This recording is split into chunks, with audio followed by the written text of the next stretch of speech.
Bonjour à tous et très heureux de vous voir si nombreux à cette matinée qu'on anime. On est vraiment très content de pouvoir vous présenter globalement le travail qu'on a réalisé ces derniers mois avec le collectif Expérience étudiant. C'est un sujet qui est pour nous très important, comme Édouard l'a dit, c'est de savoir un petit peu ce qui se passe sur l'enseignement supérieur en France. Donc on a décidé ces derniers mois de réaliser cette étude pour plusieurs raisons. Déjà, faire un état des lieux du marché de l'éducation. Savoir un petit peu qu'est-ce qui se passe, pour ensuite imaginer les tendances pour arriver à conceptualiser le futur de l'enseignement supérieur en France, tout simplement pour être en capacité d'anticiper et de mettre en place une stratégie qui soit cohérente avec ce qui se passe. Juste pour information, cette étude, normalement vous avez tous un petit flyer sur votre siège.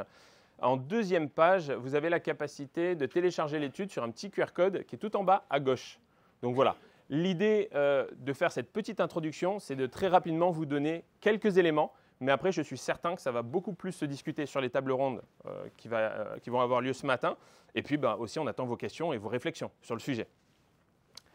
Alors l'état des lieux, donc là encore une fois c'est vraiment quelques éléments que je voulais communiquer. Déjà ce qu'on voit très clairement dans l'étude qu'on a réalisée et que vous pouvez télécharger, c'est la privatisation de l'enseignement supérieur. Alors oui, ça existe depuis pas mal de temps, mais si on regarde le nombre d'années qu'il y a dans l'enseignement supérieur et l'accélération de la privatisation du secteur, c'est quand même assez marquant. Il y a plusieurs chiffres qui ressortent. C'est que d'une part, en fait, si on regarde les 14 plus grands groupes d'établissements privés en France, en fait, 64% d'entre eux ont déjà été créés il y a à peu près 20 ans, ou moins de 20 ans, pour 64% d'entre eux. Ensuite, on remarque, c'est que de plus en plus de jeunes vont vers des établissements de l'enseignement privé. Aujourd'hui, c'est un jeune sur 4, donc c'est quand même conséquent.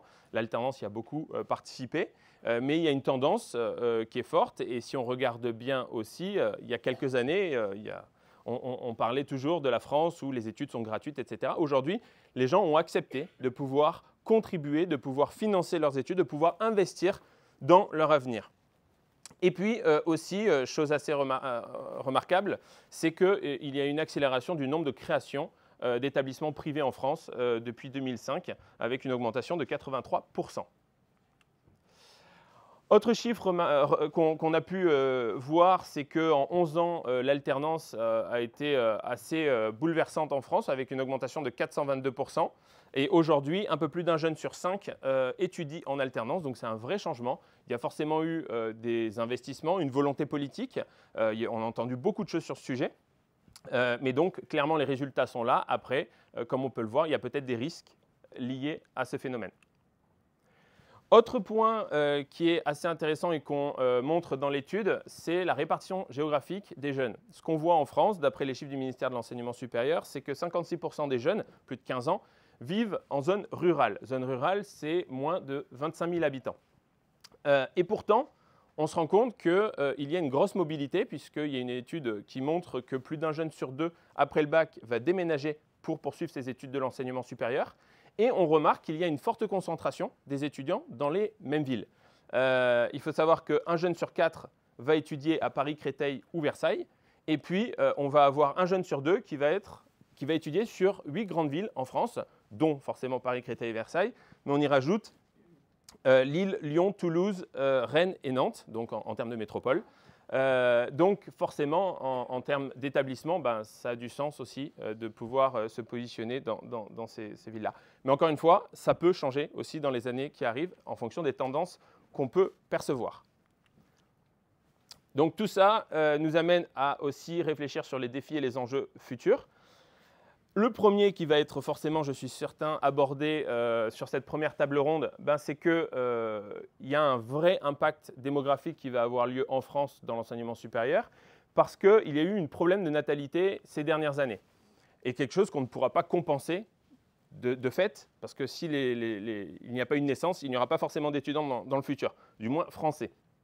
Et on s'attend à un choc avec 2050, moins 12,2% d'étudiants en moins sur le marché, malgré le fait que parmi les jeunes deviennent de plus en plus étudiants. C'est-à-dire qu'en 2013, on avait 40% des jeunes qui étaient étudiants dans l'enseignement supérieur. En 2023, on est à 46%, on a gagné 6 points. Mais malgré cela, on va quand même perdre 12,2% d'étudiants en 2050. Vous couplez ça avec la statistique de croissance du nombre d'établissements privés dans l'enseignement supérieur qui est en forte croissance, on va rentrer dans un monde assez compétitif dans les prochaines années. Donc il va y avoir une vraie réflexion à avoir sur comment se différencier, quelle est la stratégie à adopter, etc. Autre sujet qu'on a souhaité aborder dans l'étude, c'est potentiellement des risques liés à l'alternance. Vous le savez, on entend beaucoup de choses en ce moment, surtout avec les élections qui sont en train de se positionner, sur la réduction du budget de l'État. Notre ministre actuel, Bruno Le Maire, de l'économie, a parlé ces derniers mois d'économiser 20 milliards d'euros pour l'État. Il faut savoir que l'alternance est un vrai coût pour le gouvernement, puisque ça coûte 17 milliards par an. Il y a eu un rapport de la Cour des comptes qui est très à charge face à l'alternance et face au retour sur investissement de l'alternance. C'est un rapport qui a été fait en 2022-2023, et globalement, il conseille de réduire la voilure sur l'alternance. Donc après, est-ce que ça sera suivi ou pas, je ne sais pas. Mais on sent déjà les tensions, puisque il y a déjà eu une réduction qui a été faite sur les contrats de professionnalisation. C'est une petite niche de ce programme. Mais on sent qu'il y a un besoin, notamment sur les 5 milliards qui sont donnés chaque année aux entreprises en termes de subventions pour recruter des alternants. Et on sait que ça peut être un cercle vicieux qui peut être engrangé avec réduction des aides aux entreprises. Les entreprises recrutent moins d'étudiants vont dans les établissements et donc moins d'établissements sont financés par les OPCO. Et ça peut avoir forcément à terme un impact et un effet négatif. La crise du logement et du pouvoir d'achat, c'était un sujet aussi qu'on souhaitait aborder. Dans les grandes villes, ça devient très compliqué pour les jeunes de se loger et ça devient un vrai argument stratégique en termes de réflexion pour où est-ce que je vais suivre mes études l'année prochaine. Couplé avec la crise du pouvoir d'achat qu'on entend de partout, je pense que le dimanche soir, après avoir assisté à un salon étudiant dans les foyers, il y a très certainement ce sujet qui est abordé sur le coût de la vie, parce que payer un logement, payer la nourriture, payer l'électricité, payer les transports, payer l'Internet, etc., c'est forcément un budget. Donc peut-être qu'il va y avoir une stratégie adoptée par les citoyens qui va être d'étudier plus en proximité. Donc pareil, c'est un sujet qu'on aborde dans l'étude que vous pouvez télécharger. Alors, pareil, l'objectif, c'est d'avoir des recommandations. On a souhaité apporter des recommandations dans cette étude, suite aux constats, suite aux tendances.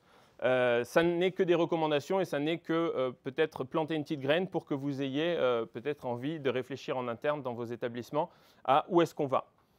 Nous, on pense que le recrutement à l'international peut être une vraie opportunité. Ça dépend pour qui, bien sûr, ça dépend comment on se positionne. Et le recrutement à l'international, il y a un vrai potentiel. Pourquoi? Parce qu'à l'inverse de nous, de la France, je parle du marché français, il y a des pays où la natalité est extrêmement forte et à contrario, ils n'ont pas les structures éducatives adaptées pour assumer cette croissance de jeunes qui veulent se former.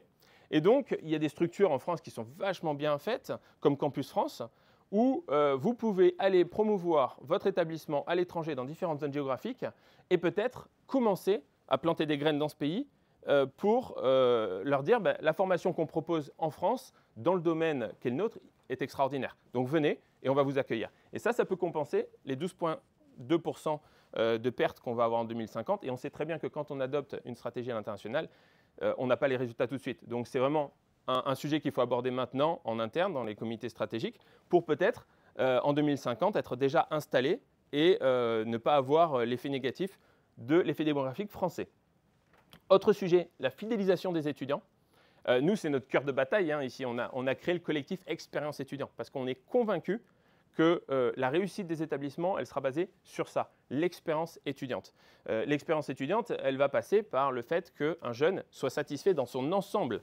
Et l'ensemble d'un étudiant, ça va être son logement, ça va être la vie sur site, ça va être le sport, ça va être les cours, ça va être les sorties avec les amis. Donc, c'est tout un sujet. Nous, ce qu'on voit en échangeant avec des établissements, c'est que des établissements ont déjà commencé à créer des postes pour pour tout simplement travailler l'expérience étudiante dans les établissements et s'assurer qu'il y ait une fidélisation, qu'il y ait des ambassadeurs. Il y a un sujet qui est très bien abordé avec Magma sur créer des jeunes qui sont en capacité à recommander votre établissement. Et plutôt que de dépenser beaucoup d'argent pour avoir un jeune qui s'inscrit pour 1 ou 2 années, essayez de voir si on peut avoir un jeune qui va rester jusqu'à 5 ans. On va le former, on ne sait pas le faire rester 5 ans pour rester 5 ans, mais c'est l'accompagner pendant 5 ans pour qu'il soit opérationnel sur le marché de l'emploi. Donc ça, c'est un vrai enjeu aussi pour compenser justement ces moments difficiles jusqu'à 2050. Et puis la dernière recommandation qu'on propose, c'est l'hybridation de la communication et des programmes. Vous l'avez vu sur la répartition géographique des jeunes en France, elle est très rurale. Donc les jeunes n'ont de fait pas la capacité de venir vous rencontrer en présentiel sur des salons étudiants. Ils n'ont de fait pas la capacité de venir vous rencontrer en présentiel sur vos journées portes ouvertes et pourtant ils sont majoritaires. Parce que ces jeunes, en plus aujourd'hui, ils sont mobiles, ils sont prêts à déménager. Donc ils déménagent à Paris, à Lyon, à Bordeaux, à Nantes, peu importe. Il faut être en capacité à communiquer avec eux. Donc nous, ça c'est un sujet qu'on maîtrise parfaitement, mais on voit clairement l'impact que cela peut avoir de digitaliser sa communication. Digitaliser, ce n'est pas avoir un site internet, c'est être en capacité à créer une vraie relation de chat, de discussion, d'échange via des outils techniques. Et puis, l'hybridation des programmes. L'hybridation des programmes, c'est vous proposez des programmes en présentiel. Peut-être que ça pourrait être intéressant de réfléchir à créer ces programmes aussi en 100% distanciel, parce qu'il y a des jeunes qui peut-être, demain, il y a une niche qui va peut-être se créer sur le fait de ces jeunes-là seront prêts à poursuivre leurs études depuis chez papa et maman pour réduire les coûts de vie. Et on voit qu'il y a déjà des établissements qui sont en train de commencer à créer des programmes 100% distanciels. Et c'est sûr que peut-être qu'aujourd'hui c'est tout petit, c'est des investissements, mais l'idée c'est de se positionner à 2050 et à 2050 d'avoir un programme en distanciel qui est reconnu, archi reconnu, qui a des centaines de milliers de jeunes qui sont déjà passés par ce sujet.